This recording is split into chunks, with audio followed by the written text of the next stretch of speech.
everyone, and welcome to Fright Bites, your source for short horror reviews. I'm the Fear Fan, and while I was hoping to get this episode to you a little bit faster, my latest Terror Obscura episode had a deadline, so this project kind of got shoved to the side.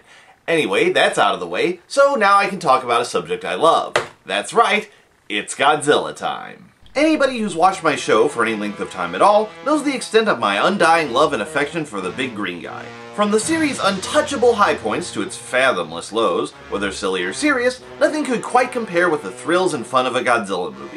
Which is why you can imagine my excitement when I heard that after a conspicuous 10-year absence, Godzilla was not only making a comeback, but getting the big-budget Hollywood treatment. Immediately, dozens of questions sprang into my head. Would there be practical effects, or would we be seeing the same top-flight CGI used in Pacific Rim? Would it be a period piece, or set in the modern day? Would he be a destructive force of nature, like in the movies that kicked off the Showa and Heisei series? Or would they cast him as a hero while taking the time to rework his backstory, like they did at the start of the Millennium series? And actually every film in the Millennium series, now that I think about it. Needless to say, I was incredibly excited and gobbled up every single piece of information I could get my hands on. At least until I learned who was directing it. Yep, that's right, Gareth Edwards, the director of Monsters, a movie that I would compare to watching paint dry if I wasn't convinced that drying paint would find it a bit dull. But Fear Fan, you say, wasn't Monsters generally considered to be a good movie? And you may have a point. Let's take another look, shall we? Quack, quack, quack, quack, quack, quack, quack, quack, quack, quack, quack. Look. Nope. Still, even with that somewhat sobering announcement, there were several things that gave me hope. The announcement that Godzilla himself wasn't the only critter, and that his titanic enemies would be entirely new creations rather than updates was a good sign, and so was the amazing cast, including such personal favorites as Ken Watanabe and the fantastic Bryan Cranston. Well, after all the waiting, all the speculation, and all the debate, I have finally seen the new Godzilla movie, and I can say absolutely, completely, and unequivocally, it's okay. Really, really okay. Now hold on before you start firebombing the comments section, unsubscribing from the show, and drawing up plans to make me rue the day. Keep in mind that I am not saying that Godzilla 2014 is a bad movie. On the contrary, there is some really, really good stuff in there. Still, there are a few flaws that seem to hamstring the movie and keep it from being all that it could have been. Since I'm an eternal optimist, I'll be starting with the good, but be warned, there will be some spoilers. Ah, shut up. Here's what they got right. First, let's talk about the cast. Everybody here is a great choice, from Ken Watanabe, who can lend deep, manly, yet highly emotional gravitas to pretty much any line he's given. So, do you want to take a leap of faith? Or become an old man, filled with regret, waiting to die alone? To Bryan Cranston, whose ability to tap into a powerful well of emotion can turn even classical poetry into one of the most chilling things I've ever heard. And on the pedestal these words appear. My name is Ozymandias, King of Kings. Look on my works, ye mighty, and despair. To relative newcomer Aaron Tyler Johnson, who's shown some good acting chops in the Kick-Ass series, and is looking to branch out, there's not really a sour note to be had here. And although they may have an excellent cast, that doesn't mean jack if there isn't a good plot to support them. Still, lucky for us, there seem to be some pretty good ideas involved in the story. While Godzilla's origin story, most often that he's a radioactively mutated dinosaur, might seem a bit silly by today's standards, I'm pretty sure we can all agree that it's still better than mutant iguana. While the Godzilla movies have never been super concerned with plausibility, this movie actually does propose an origin for Godzilla that makes a little bit more sense. Instead of saying, this used to be that, but then there was radiation, science happened, and poof, monster. This film tells us that Godzilla, and the other creatures as well, are actually much older precursors to dinosaurs, the same way dinosaurs were to birds. Since they existed back when the world was considerably more radioactive, their bodies need that energy to live, which is why they've suddenly decided to come stomping back since the invention of nuclear weapons and reactors. It's a nice way to incorporate the anti-nuke message of the original Godzilla, and better yet, explains why radiation actually heals them instead of just giving them Buick-sized tumors.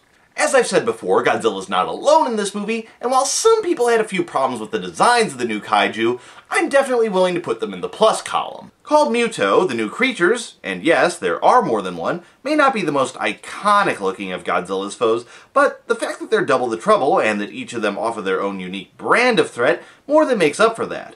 Some people claim that they look a little bit too Cloverfield, but I don't particularly see it. Also, I'm like 80% sure that one of them uses an ICBM as a dildo, which is awesome.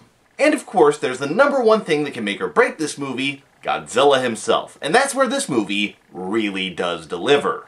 Originally, I had some doubts about a CGI Godzilla, especially after Roland Emmerich's 1998 mess starring Godzilla's profoundly underweight cousin, but the good folks at Legendary Pictures managed to prove me wrong.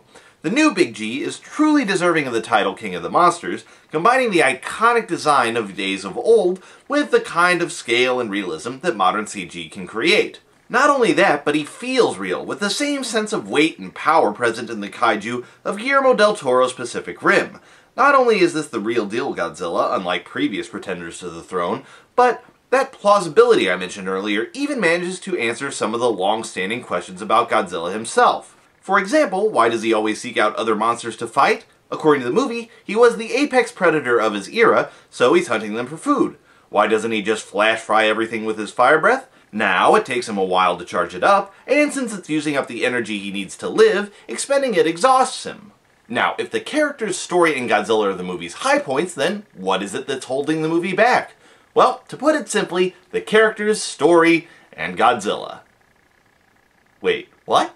Yep, while I like all the individual elements of the movie, I still feel a lot of them were poorly implemented or criminally underutilized, and I lay most of this at the feet of director Gareth Edwards. Most of the problems I had with his film Monsters are still very much in evidence here, although they're not quite as pronounced. Let's start with the characters. The problem isn't with the actors, who do as much as they can with what they're given, but they really aren't given much to do. Ken Watanabe, a brilliant scientist according to the film, offers some exposition into why things are happening, but beyond that, he doesn't really contribute much in the way of solutions. Hell, in the end, the best solution his brilliant mind can summon is to shrug, say fuck it, then tell the military to just let the giant assholes kill each other. Honestly, he's about as useful and serves the same purpose as Raymond Burr in the American versions of Godzilla and Godzilla 85. Then there's Bryan Cranston, easily the most compelling character of the bunch. He plays a nuclear scientist whose wife is killed in a meltdown caused by one of the Mutos. His single-minded determination to find the truth after the government cover-up sets the plot in motion, was featured in every single trailer, and he provides a good emotional core for the film. Bet you're looking forward to seeing him on an Ahab-like quest for vengeance against the monsters that killed his wife, right?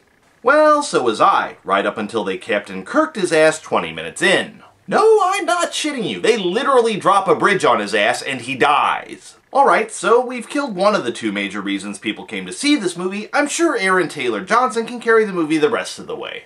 Except, just like Ken Watanabe, he's given almost nothing to do. Once his father dies, he contributes exactly one thing to the military's understanding of the situation.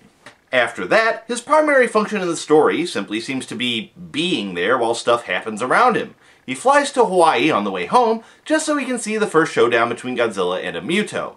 After that, he argues his way onto a train carrying a nuclear device, because yeah, sure, the military totally lets off-duty, unassigned bomb technicians get elbow deep in a nuke, because they can, like, argue really good and stuff. Hey, loosen up, will you? And of course, he's only there so he can watch the nuke get taken by the Muto. After that, he actually is given a mission to disarm the nuke, but since his team encounters not a single bit of resistance, it once again feels like an excuse for him to be present to observe the battle between Godzilla and the Mutos. And the one time he does decide to take an active part in the action, it's entirely unnecessary and probably results in a lot of people getting killed. You see, the Mutos require nuclear radiation to mature, so in order to fertilize their eggs, they've attached a clutch to the nuclear missile/sex toy. Despite the fact that his squad's already detached the bomb and left to presumably first wash their hands then dispose of the suspiciously sticky nuke, TJ's character decides to stay behind and blow up the eggs. He decides to do this even though A, the Mutos took a decade inside a nuclear reactor and radioactive waste dump to mature, and B, with the bomb detached, there's no way in hell any of these eggs is even close to hatching. He succeeds in both destroying something that wasn't a threat, and drawing the attention of the Mutos, which managed to slaughter every single man in his squad but him. But what of Godzilla, you ask? You really seem to like him. That's true, but once again, here's where Gareth Edwards syndrome strikes. Some people say that Godzilla's not in this movie enough. Personally, I disagree. I think that he's in this movie in all the right places, but the issue is that once he does appear, we hardly ever get to see him doing something interesting. Think I'm kidding? Take a look back at that fight in Hawaii. We see Godzilla show up and, oh yeah, time for a fight.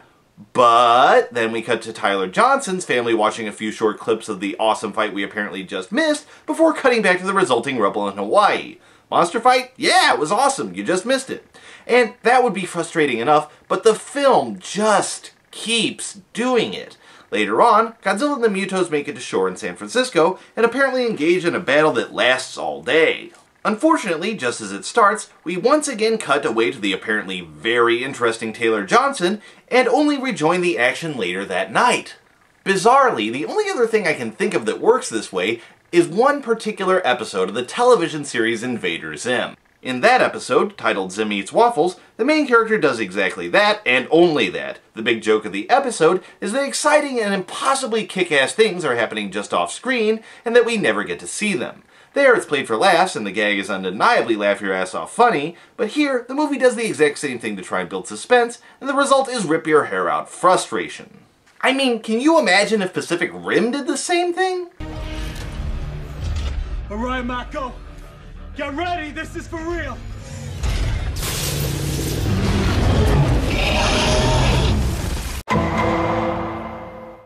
I still can't believe what you did to me. I mean, I could have been eaten.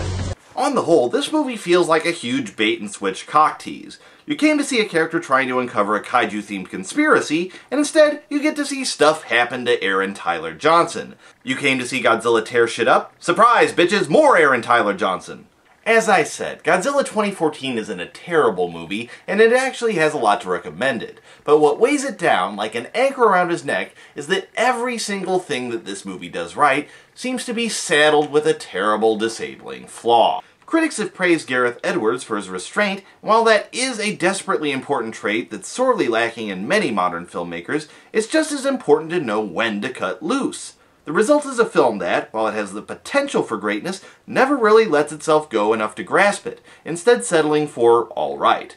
And while that may be a tragedy in and of itself, there is a bright point. First, while it may not have lived up to my expectations, it was a hell of a lot better than Monsters, so that means Gareth Edwards is improving. Second, they've already started talking sequel, so that means we might be getting the Godzilla movie we were looking for sooner than we think. Although, on a less awesome note, they've also announced Monsters 2. Yay? Anyway, that's all we have time for today. I'll see you next time on Fright Bites.